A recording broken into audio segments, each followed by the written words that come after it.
Hi cuties! Someone reminded me recently about my old opening to videos. I had to bring that back. I loved the wordplay. Anyway, welcome my kings, queens, and fellow non-binary leaders. Welcome back to Nerdy Nakama, or welcome to Nerdy Nakama. If you're new here, we're making Haikyuu text fanfiction content. It is hard to wrap your head around. Just stick around for a bit, see if you like it. Yeah, today we're gonna return with part 3 of the Quit Volleyball challenge. For context, watching the other two is recommended, however, it is by no means necessary, and we're introducing a new ship, and that is KyoHabaKinKuni. Super excited for this. I got introduced to the ship by Hinata, so huge shout out to her, and yeah, I hope you will like it. Tell me what you think of the ship and if it should become like standard on this channel. And now, without further ado, let's go. Also, if you're watching this, if you're not a channel member and you're watching this when it actually premieres, I might already be in Japan if everything goes well. I'll keep you updated on that.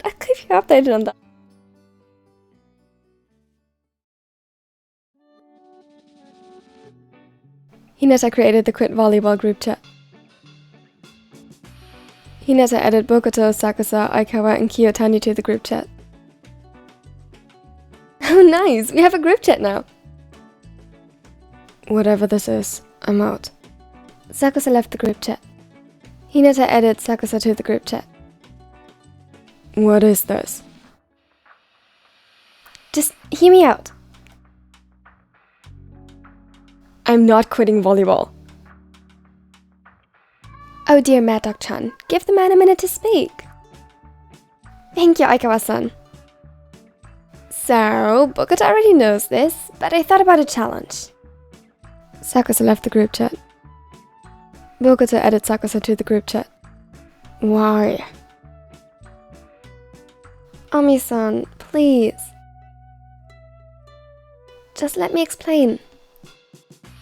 Fine. Make it quick. Okay, so there was this reporter. She asked what I would do if I wouldn't play volleyball. Quicker. I thought it would be a fun challenge to see how our partners would react if we pretended like we wanted to quit volleyball.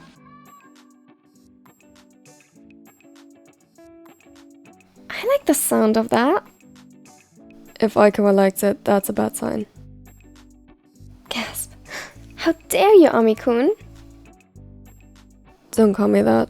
You and Sumu always have stupid ideas. Why not ask him? He'd do it in a heartbeat. Exactly because of that. It's much funnier if you do it. They won't expect it. I already did the challenge and it was really fun. Bokuto sent an attachment. Oh jeez, did Kemba really ask if you were on drugs? My boyfriends tried to call an ambulance for me. Hinata sent an attachment. Chibi-chan, this is hilarious. Tobio-chan is still as clueless as ever. I'm not sure I want to know what Atsumu would do. Please, Ami-san. It'd be so funny. Ah, you can't resist that. Can you, Sakusa? I will, simply to disagree with you.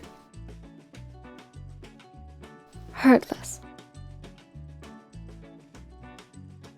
But alright, Mad Dog and I'll go first, if you're too afraid. Huh? When did I agree to this? I just enlisted you. Don't be rude to your senpai. Great! I'll see if I can add some other people as well. You can too, if you can think of someone. Well, if I have to go through those, I won't do it alone. Sakusa added Suna to the group chat. Fine, whatever. If Shiga or Akira get mad at me, I'm blaming Aikawa.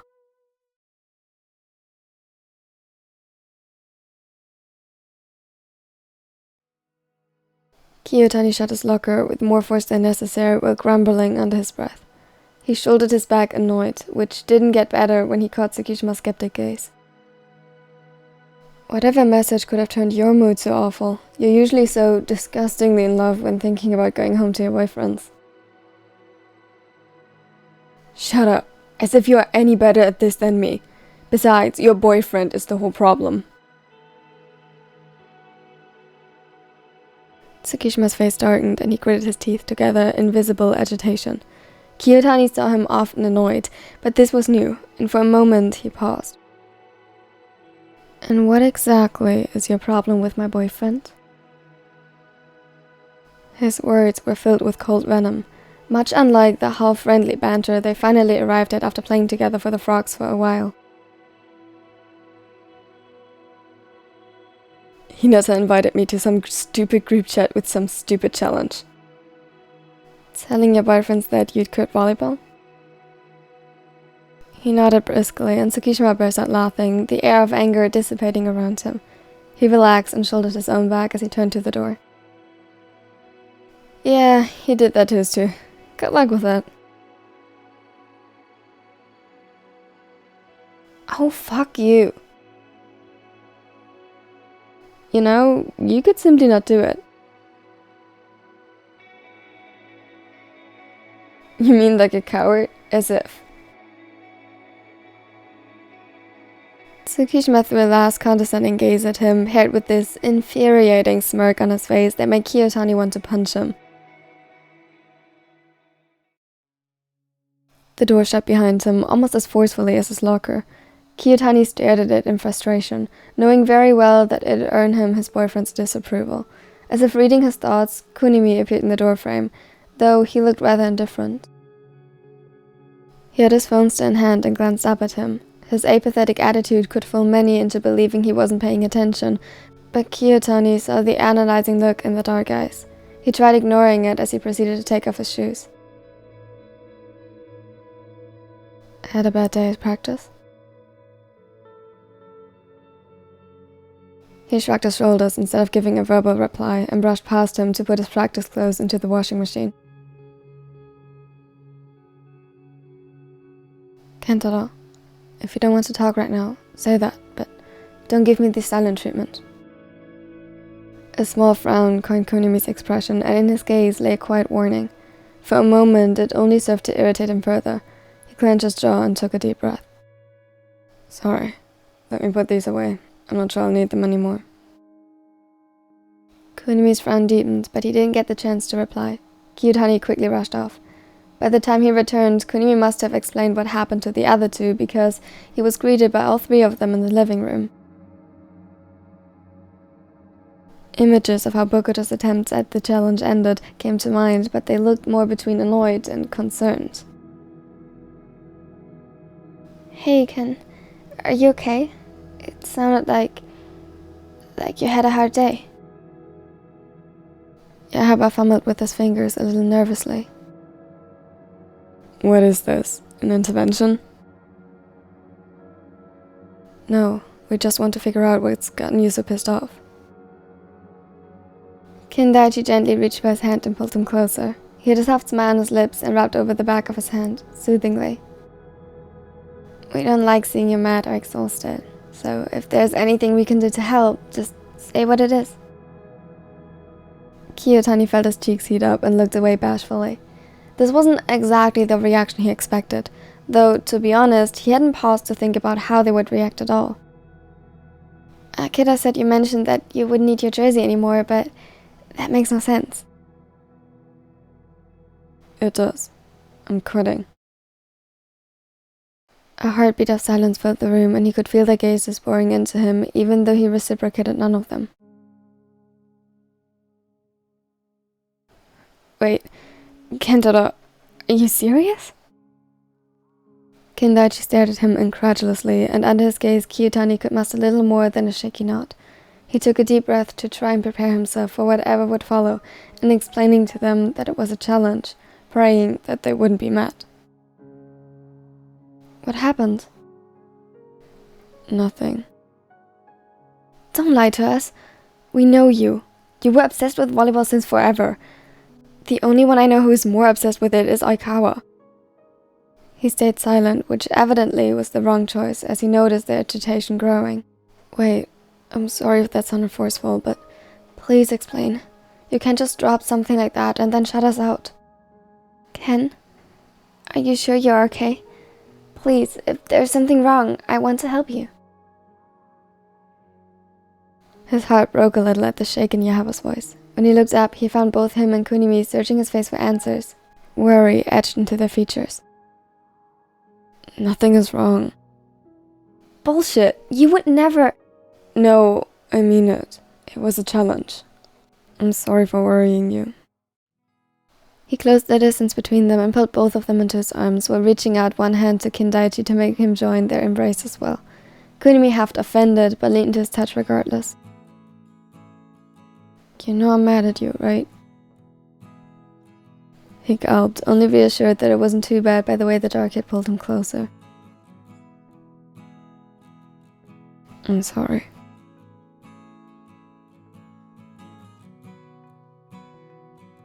You better be. I was worried. You'd never give Volleyball up like that.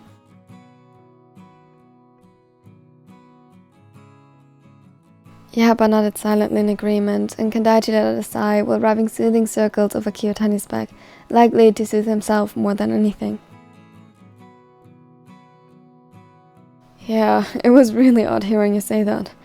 What even made you do it?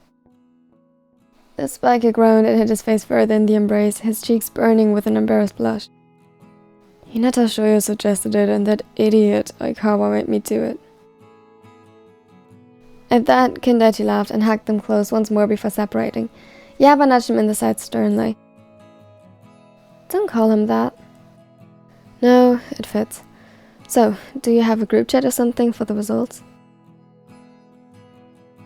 Kunimi tried to hide his curiosity, while ignoring the glare KyoHaba aimed at him half-heartedly. The blonde nodded hesitantly. Alright, send ours, and as repayment, show me Aikawa's and Chibi-chan's. I have to see how Iwaizumi and Kageyama react to this. Oh, good point. I bet Kageyama freaked out completely. He was fixated on the redhead since our game in middle school, even though he refused to admit it. KyoHaba sighed as he watched them circle around Kyotani, who clumsily reached for his phone. You three are so childish sometimes. Kunimi just stretched out his tongue in his partner's direction before focusing entirely on what Kyotani showed them.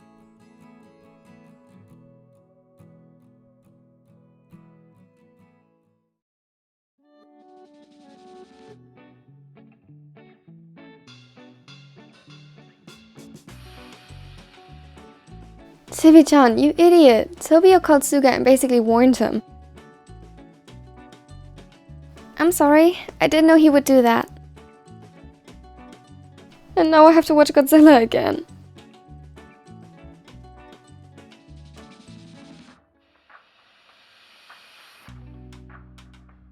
How did it come to that? Aikawa sent an attachment.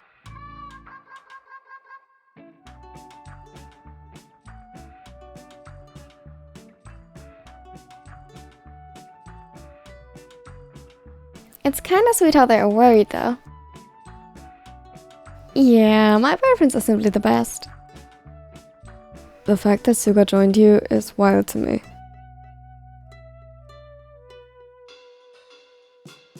By the way, where's my sweet Kohai? I need to see how my former team handled the challenge. Kyotani is online. Kyotani sent an attachment. Aw, that was so cute. I was so worried about you, Mad Dog-chan. Whatever. At least I don't have to watch Godzilla as a punishment. Suna downloaded all the previous attachments. Thanks for inviting me, Hisakusa. This is gold. You are aware that this means you'll have to do the challenge too, right? A small price to pay.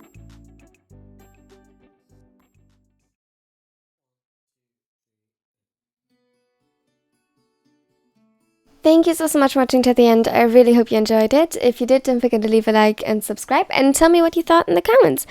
I am sorry if my voice wasn't as good as usually today. I don't know why. I really felt off about this recording. I'm sorry. But yeah, I hope you enjoyed this. I did notice that I made a little mistake in the intro and on the thumbnail, because this is part 4, not part 3. I'll see to which degree I can fix that. And yeah, tell me what your favorite quote was under the pinned comment. A special thanks, as always, goes us out to my nerdy neckos. They are the absolute best. Thank you so much for supporting the channel. Thank you for everyone who recently joined. There have been a couple of new people, and it means the world to me. And thank you for Rai for gifting memberships. I hope you all enjoy your early access. They got this video like a couple of weeks in advance. Here are my other social media. Check them out as well if you like. I am most active here, but also occasionally on TikTok and Instagram. And here's my content, check that out too. And now I hope you have one amazing day. Bye! Today's gonna be a good day. Wake up. Today's gonna be a good day. Wake up. Today's gonna be a good day. Wake up. Today's gonna be a good day. Wake up. Today's gonna be a good day.